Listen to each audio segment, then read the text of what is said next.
This presentation is on the return on investment, or ROI, by myself, Shanna Erwin, for the School of Education at Liberty University. The definition of ROI, or return on investment, in the business setting is it refers to a monetary value that is assessed based on my revenue compared to expenditures. It is the difference in those values on a continual basis that allow for sustainability in my business. So I'm looking at the cost, the money figures, what I spend, is that more or less than what I bring back in? And if it is less than what I bring in, what percentage less did I bring in? And is that enough to sustain my business for a long time? When I look at education, I define it as the ultimate measure of accountability. That's according to Reiser and Dempsey in our book. Another definition is that it's the benefits that result from an investment. So Phillips says this: see learning as an investment, not a cost. So the benefits that result from investments that came from Kekin, their education is something that we aren't going to see the results as being paid for. We might not see kids come and go, but are they attentive in the classroom environment? Are their needs being met? Are they growing and able to apply what they're learning, not only in the classroom, but in years to come or outside of the classroom? So why do we need ROI? Luke 14:28 in the New King James Version says this: for which of you, intending to build a tower, does not sit down first and count up the cost, whether he has enough to finish it? That's the whole premise of why we want to do ROI, or return on investment. We have to be accountable for what we're giving out and sending out, and it's not for the moment in which it happens, but for the longevity of the educational process. According to research done by Jack Phillips, who created the ROI process, any project or learning starts with a reaction. The first step is the reaction. How did people respond to the information given? Technology should be held to a standard of accountability and success. So education gets held to a standard, businesses get held to a standard, but right now technology isn't held to that same standard of accountability and success, according to Reiser and Dempsey. So these three questions are asked when it comes to technology. Are behaviors changing in a positive way? Is there more time to teach curriculum? Are students, so that technology is an aid, not the teacher? Are students working to complete a higher level of accuracy? Is it helpful to have them complete the work through a form of technology that they couldn't do before without it? So when we think about the reaction, Phillips gives us these 4 questions to ask ourselves after participating in a program or presentation. Is it relevant to me? Is it important to me? Is it something I could implement or use? Is it something I would recommend to others? And when I think about these questions as I reassessed my preschool classroom this year, Phillips generate these questions based off the logic flow of learning that has been around since the 1800s. I would say my students couldn't find the relevance in my teaching. It wasn't important to them. They couldn't figure out how to implement, and it wasn't something that they would recommend to others all the time. So I asked these 3 questions as well. Are students participating? Are they able to respond to the information? Were they attentive? And prior to spring break, the answer to all of those would have been no. They weren't participating. They weren't responding to the information appropriately. Their response to the information was to run away or to disregard it. The opposite of what I was asking them to do, and they weren't attentive because they were all over the room or somebody in the classroom was messing with them. So the goal of preschool is to prepare them for pre-K, which is to increase their attention spans, begin having them answer simple questions, and follow multi-step instructions. So this was what takes me over to the learning process. This category of data also includes a level of confidence of participants as they plan to apply their newly acquired knowledge and skills on the job.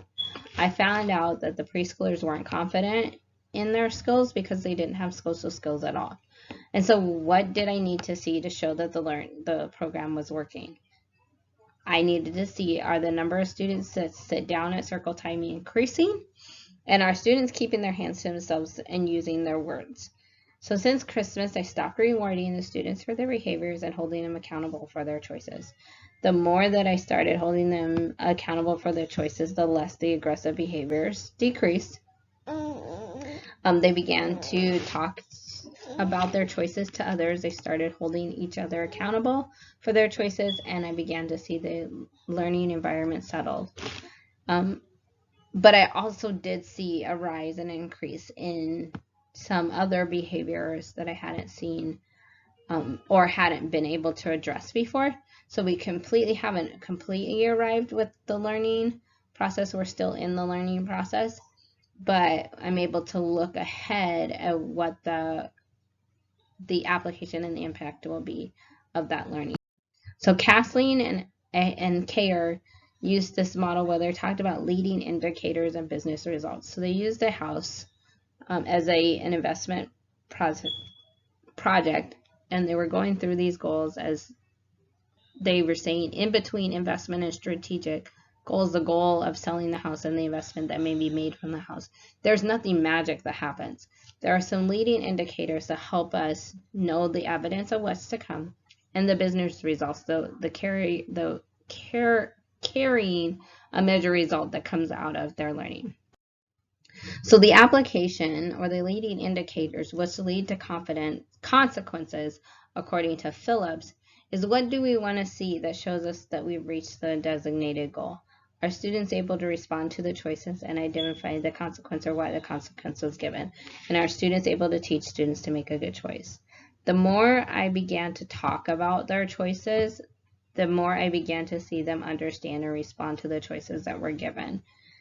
Initially, they could not respond to the choice because they didn't understand what the choices were. So I had to teach about choices, had to teach about what the consequences were and why certain things were happening because of the choices they were making. And now when I go to ask them why I had to stop doing something or what changed in the environment, they're able to tell me and they're able to readjust their behaviors accordingly, which leads to the business results. Start with the end in mind. Preschoolers by the end of the year need to have an increased attention span, be able to answer simple questions, and be able to follow multi-step instructions. And thinking about that, working backwards, what is the result of the learning?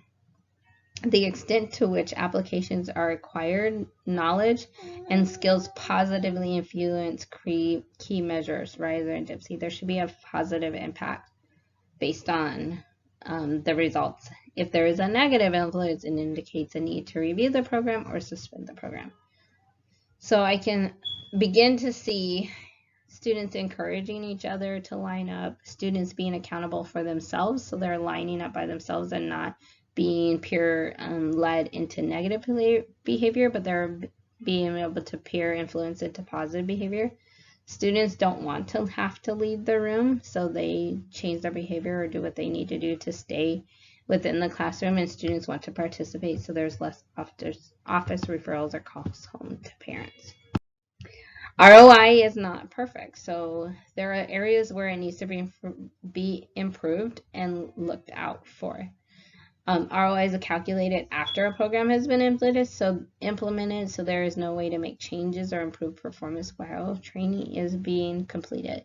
So while we are still in the midst of the learning part of the ROI process, the complete process wouldn't be done till the end of the year, which means the impact or the influence on this year may not be as high as for the students that get the same program next year.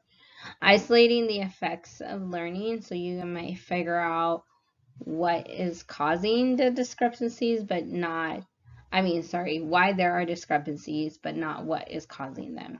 According to Riser and Dempsey, they found these challenges when specifically looking at technology, that teachers, these are just a few from that long list,